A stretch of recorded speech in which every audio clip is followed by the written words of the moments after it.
Assalamualaikum warahmatullahi wabarakatuh. Pertama-tama kita ucapkan puji beserta syukur kita atas kehadirat rahmat dan karunia dari Allah Subhanahu wa taala, yang mana berkat dan rahmat beliau jualla kita dapat berkumpul untuk melaksanakan presentasi kelompok via Zoom. Pada pertemuan kali ini kami dari kelompok 1 akan mempresentasikan materi tentang tujuan dan manfaat mempelajari aspek hukum dalam bisnis. Pertama, saya sebagai moderator, izinkan saya memperkenalkan anggota dari kelompok 1, yaitu yang pertama Afiza Zakiat Aldi, dan yang ketiga yaitu Dewi Amalia Putri. Pengertian hukum bisnis yang akan dijelaskan oleh Saudari Afiza. Kepada Saudari Afiza, dapat dipersilakan. Pengertian hukum bisnis. Hukum bisnis atau yang disebut juga sebagai business law merupakan suatu perangkat hukum yang mengatur berbagai tata cara dan pelaksanaan suatu urusan atau kegiatan. Hukum bisnis juga merupakan suatu perangkat hukum yang dapat mengatur tata cara dalam pelaksanaan suatu urusan atau kegiatan perdagangan, industri, maupun keuangan yang juga berkaitan dengan pertukaran barang dan jasa. Dari definisi hukum, dapat diuraikan bahwa hukum dibuat secara tertulis yang terdiri dari kaedah yang mengatur kepentingan-kepentingan masyarakat maupun negara. Hukum tersebut dibuat oleh lembaga yang benar-benar diberi amanat untuk membuat oleh rakyat asal tidak bertentangan dengan kepentingan masyarakat. 3. Hukum dalam penegakannya dapat dipaksakan walaupun masyarakat menolaknya. Hukum tersebut adanya sesuatu yang harus dilaksanakan dan sesuatu yang harus ditinggalkan. Terakhir, hukum tersebut apabila dilanggar maka mendapat sanksi yang langsung dapat diberikan walaupun melalui proses persidangan terlebih dahulu. Tujuan hukum bisnis. Dengan adanya hukum bisnis, diharapkan pelaku bisnis akan lebih bisa bersikap baik dalam menjalankan sebuah bisnis. Dalam bisnis, kita pasti memiliki banyak saingan. Untuk itu kita harus bersaing secara sehat. Tujuan hukum bisnis ini adalah untuk mewujudkan sebuah bisnis yang aman dan juga adil untuk semua pelaku bisnis. Oke, terima kasih kepada Saudari Afiza. Materi selanjutnya pada Dewi Amalia Putri, waktu dan tempat dipersilakan. Baik, selanjutnya pentingnya hukum bisnis bagi perilaku bisnis atau ekonomi. Pada saat ini, bisnis berkembang begitu cepat, terus bernambah ke berbagai bidang, baik tentang barang maupun jasa. Bisnis merupakan salah satu pilar penopang dalam upaya mendukung perkembangan ekonomi dan pembangunan. Dalam melakukan bisnis, tidak mungkin pelaku bisnis terlepas dari hukum, karena hukum sangat berperan mengatur bisnis agar bisnis bisa berjalan dengan lancar, tertib. Jadi tidak ada pihak-pihak yang dirugikan akibat adanya kegiatan bisnis tersebut. Dengan demikian, aturan-aturan sangat dibutuhkan dalam dunia bisnis. Manfaat mempelajari aspek hukum dalam bisnis. Hukum bisnis memberikan pengaturan untuk melindungi konsumen, pelaku usaha, dan masyarakat. Diharapkan tidak ada pihak yang mengambil keuntungan sendiri dengan melanggar hak orang lain. Manfaat dalam mempelajari aspek hukum dalam bisnis dapat mengetahui yang pertama yaitu aturan-aturan dalam hukum yang berlaku dalam perdagangan. Yang kedua, dapat mengetahui dasar-dasar hukum dalam mendirikan sebuah perusahaan. Yang ketiga, dapat mengetahui hukum yang berlaku dan dapat menaatinya. Yang keempat, agar kita tidak mudah ditipu orang lain karena buta hukum. Yang kelima, agar semua hasil karya kita dapat dilindungi dengan hukum. Yang keenam, dapat mengetahui dasar-dasar hukum apabila mengalami suatu permasalahan dalam suatu perusahaan. Sumber hukum bisnis merupakan sebuah dasar utama dalam suatu pembentukan hukum bisnis. Sumber hukum bisnis ini juga harus memenuhi beberapa syarat, yakni asas untuk kebebasan kontrak yang dimana pada para pelaku bisnis akan membuat serta menentukan isi dari suatu perjanjian yang telah disepakati. Asas kontrak perjanjian antara para pihak yang berperan pada masing-masing pihak tunduk terhadap suatu aturan yang sudah disetujui.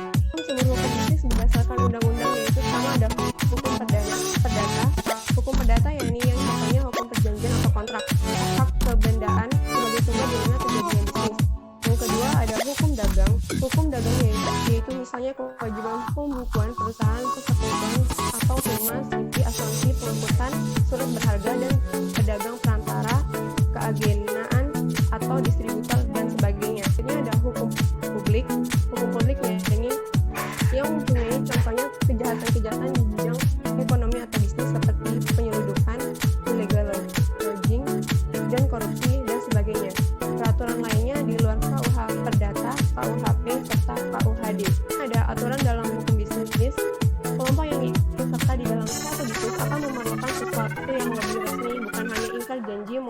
kemungkinan baik saja.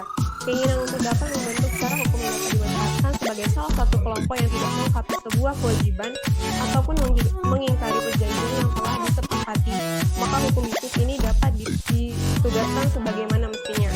Oke, terima kasih. Selanjutnya itu tujuan dan fungsi hukum bisnis. Hukum bisnis dibuat untuk mengatur dan melindungi bisnis dari berbagai risiko yang mungkin terjadi di kemudian hari. Ada beberapa tujuan hukum bisnis. Yang pertama yaitu jamin bekerjanya mekanisme keamanan pasar secara efisien dan lancar. Kedua yaitu melindungi berbagai jenis usaha, khususnya jenis usaha kecil. Ketiga yaitu membantu memperbaiki sistem keuangan dan perbankan. Yang keempat yaitu memberikan perlindungan terhadap suatu pelaku ekonomi pada bisnis.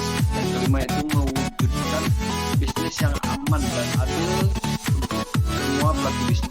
Fungsi bisnis yaitu yang pertama menjadi sumber informasi yang bermanfaat bagi pelaku bisnis. Yang kedua yaitu pelaku bisnis dapat lebih mengetahui hak dan kewajibannya saat membangun bisnis sehingga bisnisnya tidak menyimpang dari aturan yang ada dan telah tertulis dalam undang-undang. Ketiga yaitu pelaku bisnis lebih memahami suatu hak dan kewajibannya dalam suatu kegiatan bisnis. Yang keempat yaitu terwujudnya sikap dan perilaku bisnis atau kegiatan bisnis yang adil, jujur, wajar, sehat, dinamis, dan berkeadilan karena telah memiliki kepastian hukum. Terdapat dua sumber hukum yang berlaku di Indonesia yaitu sumber hukum material dan sumber hukum formil. Sumber hukum material yaitu hukum yang dilihat dari sisi-sisinya dan berasal dari faktor-faktor yang menentukan isi hukum yakni kondisi sosial ekonomi, agama, dan tata hukum negara lain. Sedangkan sumber hukum merupakan sumber hukum yang berkaitan dengan prosedur atau cara pembentukannya dan secara langsung dapat digunakan untuk menciptakan hukum. Sumber hukum formil terdiri atas peraturan perundang-undangan seperti Undang-Undang 1945, Undang-Undang Peraturan Pemerintah, keputusan Presiden, serta peraturan daerah. Perjanjian yakni perjanjian antar negara yang dibuat dalam bentuk tertentu, doktrin dari ahli hukum, dan jurisprudensi putusan hakim. Prinsip-prinsip umum dalam hukum bisnis.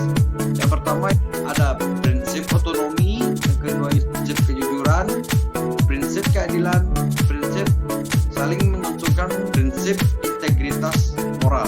Baiklah, untuk kesimpulannya, setiap pelaku bisnis internasional harus mengerti hukum bisnis agar tidak terjadi kekeliruan dalam pengelolaan bisnis yang dilakukan sehingga tidak mengalami kerugian.